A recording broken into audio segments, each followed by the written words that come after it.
Welcome back. Lebanon's latest violence adds to the sense of a country in real crisis. There's already resentment towards its 400,000 Palestinian refugees. Many Lebanese blame Palestine for sparking its 15-year civil war. But that's just the tip of the iceberg. Reconstruction from the devastating war with Israel last summer is only just beginning. The bitter battle between the Western-backed government and pro-Syrian opposition is at its height. Hezbollah has taken to the streets with a long and intense campaign aimed at bringing the government down. And that is as the UN Security Council considers imposing an international tribunal to try suspects accused of killing former Lebanese Premier Rafik Hariri. A UN investigation has implicated Syrian officials in the 2005 bombing, a claim Syria denies. But some say this latest violence is just a fresh attempt to destabilise Lebanon further and throw the tribunal off track. Among them, Hariri's son, leader of the country's parliamentary majority. What happened was an attempt to kill our soldiers and policemen. This is a blow to Lebanese security. The International Tribunal is coming. Nobody will stop it. There is a conspiracy that they are making right and left. Well, joining us once again from Beirut are Nizar Abdelkader. He's a former Lebanese army general and now a military analyst. Dr. Ahmad Mousalli is a professor of political science from the American University of Beirut. And Nicholas No is the editor-in-chief of regional online news service MideastWire.com. If I can go back to you, Nizar Abdelkader, what do you think? Who is backing Fatah al-Islam? Say again, please. I didn't... Who do you think is backing or funding Fatah al-Islam? Well, in reality, based on the investigation done after the bombing of Ain Ala, of the two buses, where civilians were killed, I asked one of the security chiefs in Lebanon, who is behind this crime? And he told me it's Fatah al-Islam. And he said that they have caught one of the people who have launched that attack. And I asked who's behind Fatah al-Islam. And he told me the Syrian intelligence. And he told me also that there are other crimes which were performed by this group in favor of the someone in Syria.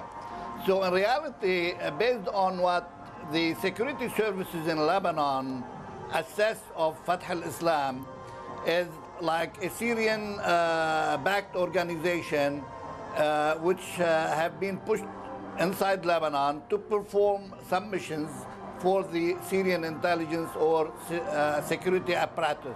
Dr. So Ahmad, this is in reality what it looks like here, based on the assessment of the official authorities.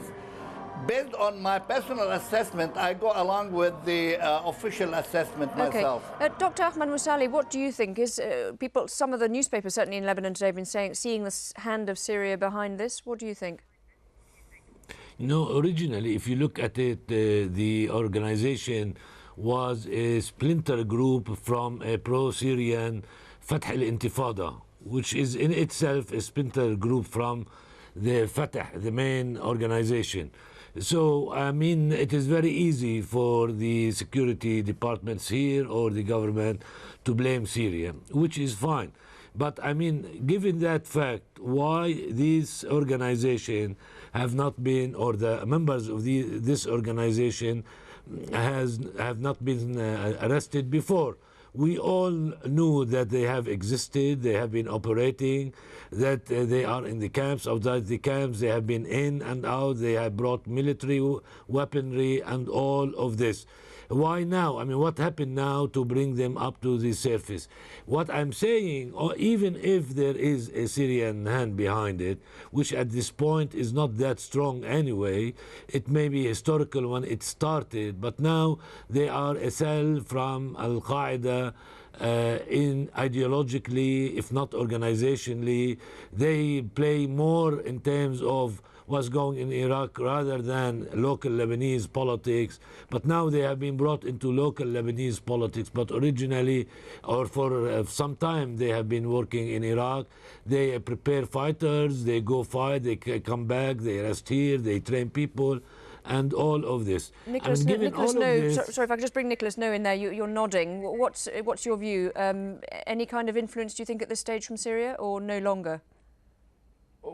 Well, I would agree with the professor's comments. What he's laid out is a much more nuanced point of view than I think you're seeing run on some of the news networks today. You have to realize a few things when we talk about, first off, when we talk about the security services in Lebanon.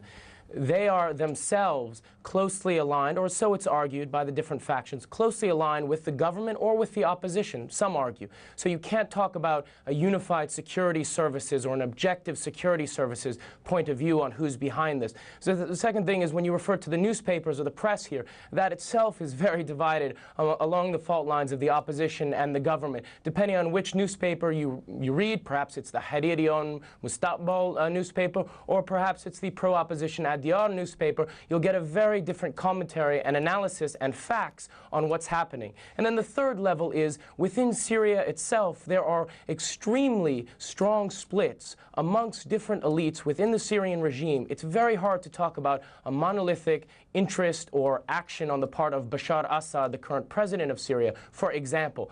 And then the fourth element, which I think is where the professor was going, is that there are, and I believe some of this is credible reports, including in the Western media, most notably by Seymour Hersh in The New Yorker, that there are various alliances that have been made in the past year or 2 years between the pro-government, pro-U.S.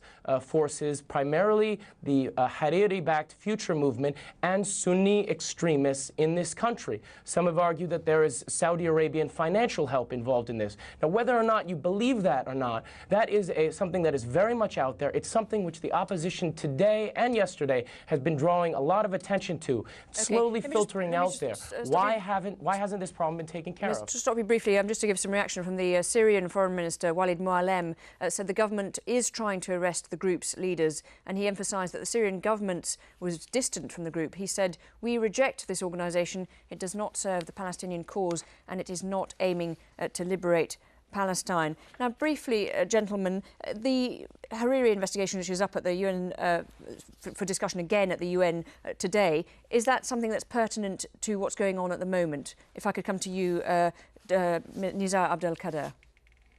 I would like to make a comment on what the two gentlemen have said.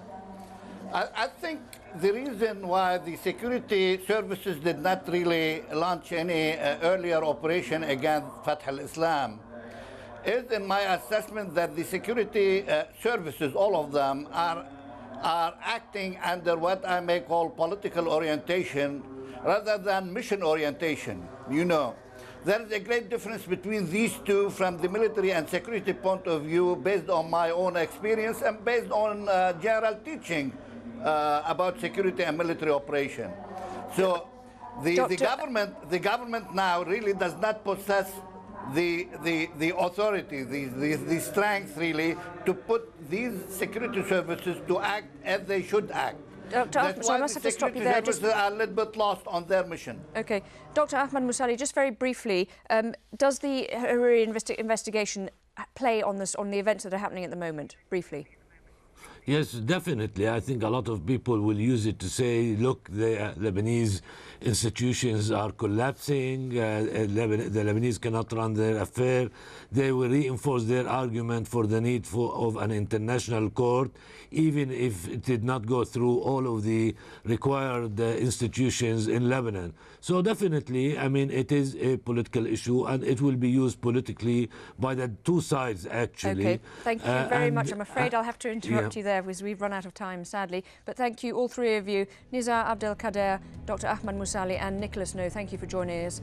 And thank you very much for watching this edition of Inside Story. Of course, welcome your comments and suggestions. Do email them to us, insidestory@aljazeera.net. But from all of the team here, bye-bye for now.